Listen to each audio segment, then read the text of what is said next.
የስጋና የደም የልቤ ትርታ የመንፈሴ ጩኸት የነፍሴ ሙግቷ ከወንድም አብልጦ እኔን ሚተካካ ወዳጅ አለኝና እሱን ብቻ ላውጋ ዘልቆ ሚያረሰርስ ቃል አለና ባፉ ስሙን እየጠራው ልግባ ወደ ክፉ ቃል ብቻ ይናገር እኔም እሰማለው ሸክሜን ሲያራግፈው ያኔ እሱ ሆናለሁ የነፍሴ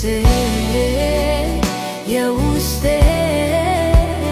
የልቤ የሚገባው ወዳጄ በቃሉ መቷል ወደ ደጄ